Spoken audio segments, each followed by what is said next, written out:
Hey everyone, welcome to another episode of the We Are podcast. My name is Celine.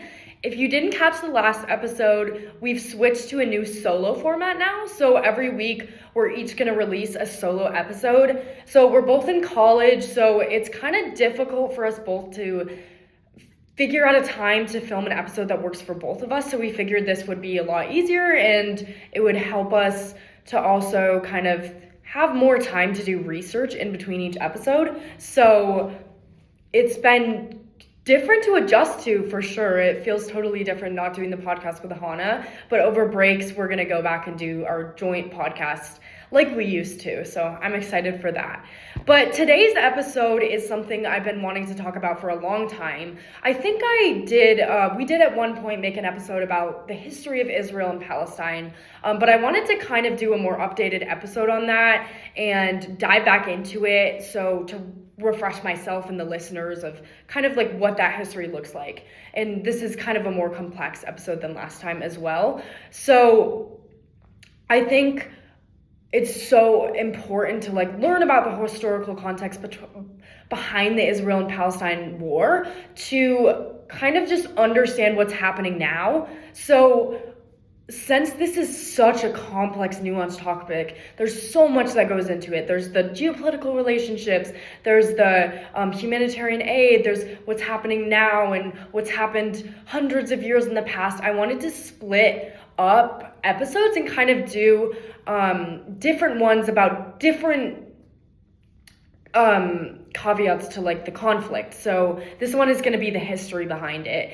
And I've also reached out to several organizations providing aid in Gaza to see if we can get some interviews. So stay tuned. I hope we'll get to talk to someone who personally has experience in this region or is part of an organization that works in that region. So yeah, with that, I just kind of am going to go into it. So as I'm sure everyone knows, Israel and Palestine are at war now, and it has been a very, very violent, deadly war. And I think a big misconception is that the war started on October 23rd, 2023, when Hamas launched its attack on Israel. So the conflict dates back way farther than that. It didn't start that day. They've been at war for a long time. There have been deaths occurring long before that. So I think looking at it in that narrowed view is just, it's inaccurate, and I think it kind of invalidates what the true experience has been and how much death has actually occurred. So let's talk a little bit about the geography. So Palestine is the West Bank region in the Gaza Strip. So I'm sure you've heard of Gaza a lot. I know you hear about it in the news. That's been one of the biggest areas of attack from Israel, especially now. And then Israel is a nation in the Middle East, and over 150 countries have recognized a formal Palestinian state. So the Gaza and the West Bank region as essentially like Palestine being its own separate state from Israel. So the history of the land itself goes back a long time ago. So starting in 1700 BC, three patriarchs of the Jewish people settled in a region that we now know as Israel. They also settled in areas of Gaza and the West Bank. And there was like Israel leadership here. There was a monarchy. And then after the death of a notable monarch, this area was split into the kingdom of Israel and the kingdom of Judah. So then the Romans came in and they named Judah Palestine to break the Jewish connection with Israel. So essentially, Judah, we have the kingdom of Israel, and then we have the kingdom of Judah, which is now named Palestine. So the Arabs came in, and after this, Jerusalem became the holy city for Judaism, Christianity, and Islam. So, by the way, I forgot to add that Jerusalem is the capital of Judah, which is now known as Palestine. So this is kind of, you can see where conflict is already starting. Jerusalem is the holy city of three different religions. That makes it incredibly difficult, and that comes into play later on as well. So Palestine and Israel were under the rule of the Ottoman Empire from 1517 to 1917. And during this time, in the late 1800s, Zionism started to emerge. So essentially, Zionism is the movement of establishing a Jewish homeland in Palestine. So in the early 1900s, Arabs and Palestine were also starting to develop more of an identity, seeing themselves as Palestinian, developing this distinct national identity, kind of around the same time that Zionism started emerging, and the Jewish people started seeing the need to establish a hometown or a homeland. So during this time, tens of thousands of Jewish people moved from Europe to Palestine, and after World War I, the Ottoman Empire collapsed, and then Britain took control of the region. So Britain issued this thing called the Balfour Declaration, which was essentially a British promise to establish the Jewish homeland in Palestine, and this went into effect in 1923. They also said they would protect the civil rights of non-Jewish people, so like the Arabs in the region, but this didn't necessarily happen. So tension between Jewish people and Arabs started to grow as more Jewish people were coming into the region, but then in the 1930s, Jewish immigration was limited by the British Empire. And then Jewish militias started to form to fight both the Arabs and the British rule. So the Holocaust happened after this, and then more Jewish people went to Palestine to seek refuge. They wanted to establish their homeland and have this area where they felt like safe after facing persecution. And during this time, because there was so much conflict between the Jewish people and the Arabs, and the Jewish people and the British rule, Britain began to withdraw from the region. So then in 1947, there's this UN proposal which essentially establishes a Jewish state and an Arab state. So the Jewish people make up about a third of the population in this area at the time, and Arabs make up about 2/3 of the population. So under this plan, the Jewish people got the majority of the land despite them making up less than the majority of the population. So it wasn't very fairly split. So the Arabs did not accept the plan. They were not very happy with it.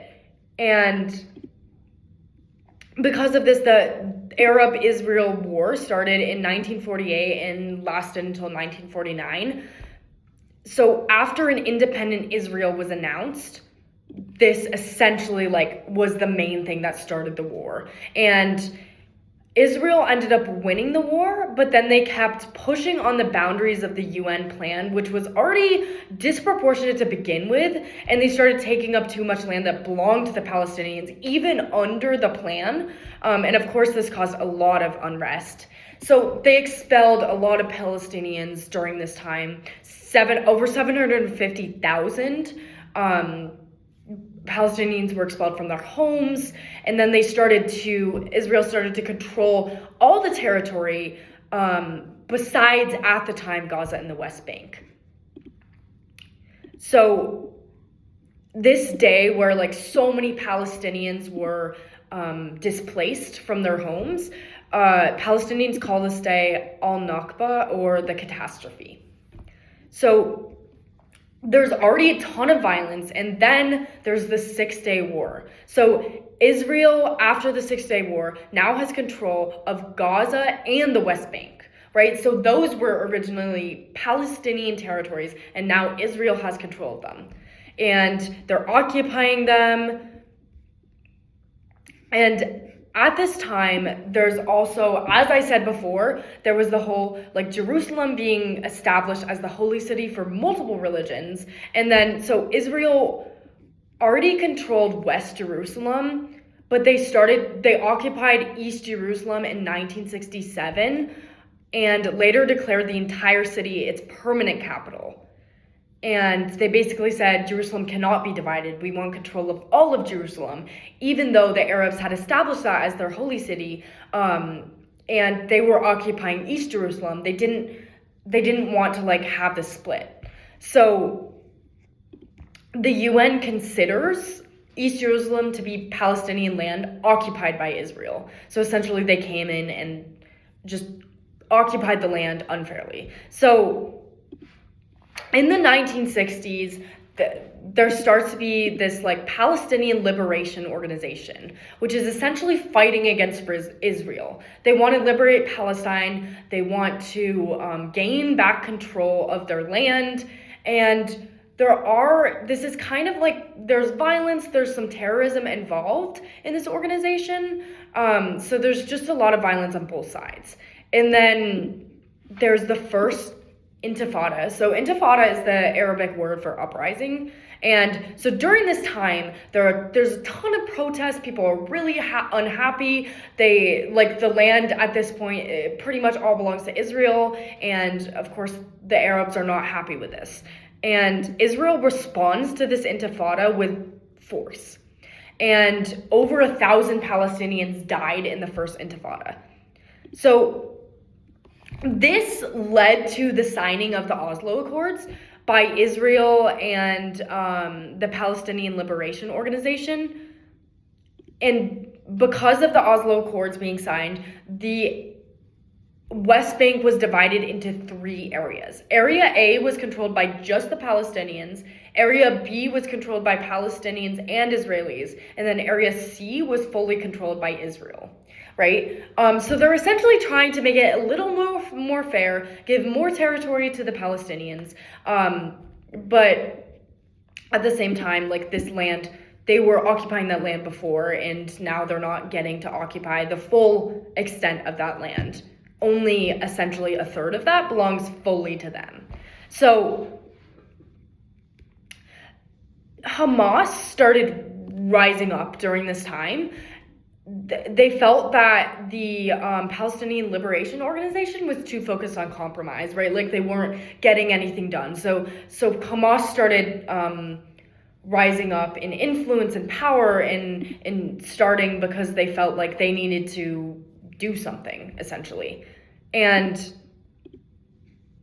then there was the second Intifada in 2000, and 3,200 Palestinians died during the second Intifada, and about 1,000 Israelis. So after this, Israelis became more controlling and more skeptical, and Palestinians started to feel more and more helpless because negotiations weren't working out, and Hamas was also starting to gain more and more power, and they split from the Palestinian Authority. So I want to be clear that Hamas is a terrorist group. They use a lot of violence, but it is completely misrepresentative to say that Hamas represents Palestinians. Hamas is separate from Palestinians. It is a terrorist group that gained power in Gaza, but that does not mean that Hamas represents the ideals, really just the Palestinian population as a whole. So I just want to make it clear that those two things are separate, right? So, just to clear that up. So as Hamas gains power and splits from the Palestinian Authority, this divides Gaza from the West Bank. And basically, ever since this, there has been so much conflict, right? We can see that Hamas is rising in power. There's this terrorist group, and they're fighting against Israel, and Israel is fighting back, right? There's violence on both sides, and people are dying. But I do want to note that historically, the numbers are very disproportionate. More Palestinians have died historically than Israelis. So, like, thousands and thousands of Palestinians are dying each year, have died each year leading up to the Hamas attack on Israel. And I think that's something that we can't ignore, that there is this kind of historical context behind it, right? It's not just that, like, Israel decided to fight back and that's why Palestinians are dying now. They have been dying for a long time. And of course, there's violence on both sides. It's important to recognize that. I think this is such a polarizing issue. I think that's why it's so important to learn about the history of it, to see kind of from an objective standpoint what's happening. Like, so I just wanted to point that out. And going into kind of how the official war started, this is the date that I feel like so many of us like know as like, okay, the war started, even though it was kind of, there was so much conflict before then. But on October 7th, 2023, Hamas launched the deadliest terrorist attack in Israeli history. So Hamas soldiers crossed the Gaza border into Israel and killed nearly 1,200 people and kidnapped over 200. So Hamas justified the attack by discussing Israel's occupation of Palestinian territories, and Israel fought back. So since the attack on October 7th, Israel has launched their own military assault on Gaza. These efforts include constant aerial bombings, which has destroyed over 2/3 of structures in Gaza and killed over 30,000 people. And I just want to point out that overwhelmingly, many of these people are innocent civilians. So there are so many innocent people in Gaza who are under the constant threat of bombs, who have lost their families, who have lost their children, lost their livelihoods, are suffering from hunger and lack of clean water, who are innocent civilians, not tied to Hamas in any way, shape, or form, who are in the crossfires of this conflict. And it has become such a huge humanitarian conflict. It's escalated so much, and it's absolutely devastating to see what these innocent civilians in Gaza are having to live through every day in their life. I'll get more into the horrors of what's happening specifically, but it truly is terrible.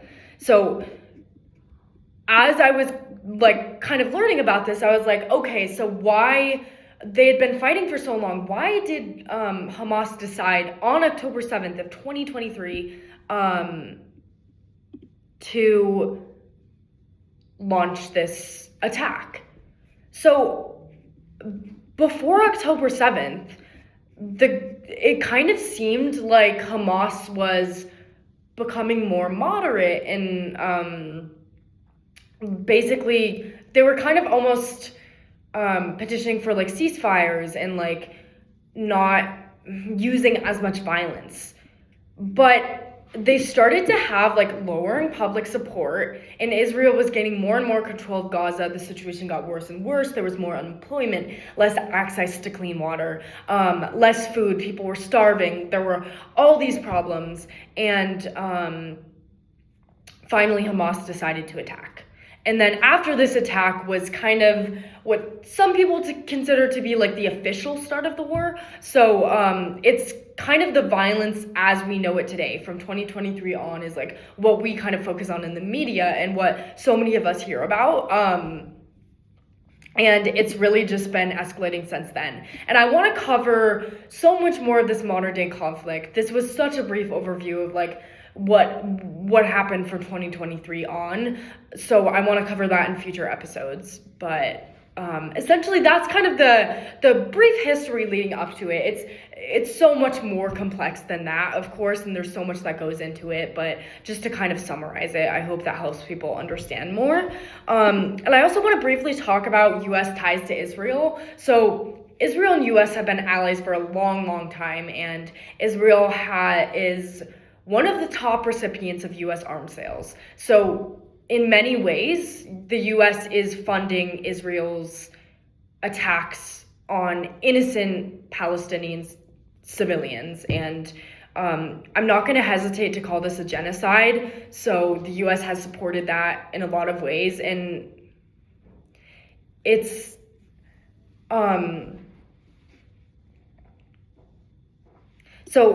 just to kind of understand more of that history between Israel and the U.S., when Britain issued the Balfour Declaration, like I talked about before, which essentially showed their support for the establishment of the Jewish homeland, the US president at the time, who was Woodrow Wilson, endorsed the declaration. So that was kind of like one of the starts of like, okay, the US is like supporting Israel. And then the US was the first country to recognize Israel as a nation as well. So historically, we have these ties to them. And President John F. Kennedy was the first one to coin the term special relationship, which referred to Israel's relationship with the US. So we essentially have this special relationship. And Kennedy hoped that in exchange for US defensive weapons, Israel would support his plan, which essentially called for compensation for the Palestinian refugees to allow effective inspections of Israel's nuclear program, right? So it was essentially like, we'll provide you with weapons, but here are some contingencies. And Israel accepted the weapons, but refused to cooperate on other issues. And these issues weren't really discussed again. So there were efforts to kind of have a more diplomatic approach, but that kind of in the modern day context, it's more like we're just providing them with arms sales, we're providing them with weapons and so much aid that they're using to train their military for military operations. And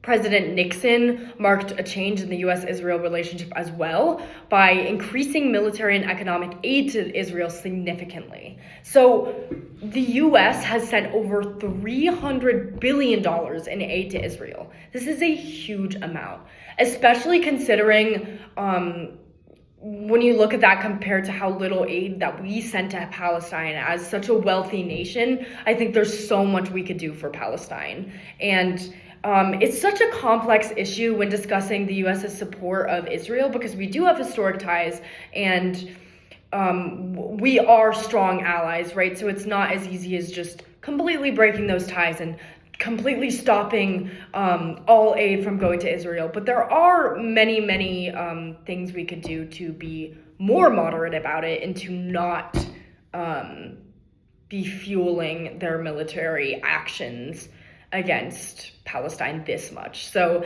I'm definitely going to explore that in later episodes as well. But I hope you guys learned something. I know that I learned so much from doing research on this. I'll link all of the websites I use as well as videos.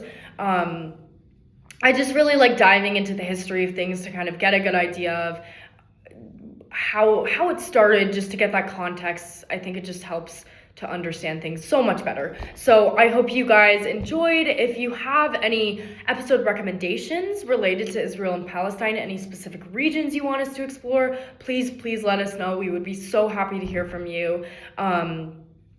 And of course, stay tuned. Hopefully we'll have some interviews on this topic in the next few weeks. So thank you guys so much for listening. If I'm posting this on Halloween, happy Halloween. If not, hope you guys had a great Halloween. So thank you. And as always, check out our bio, check out our website, and follow us on Instagram at weare_youth.org. Thank you so much. Bye.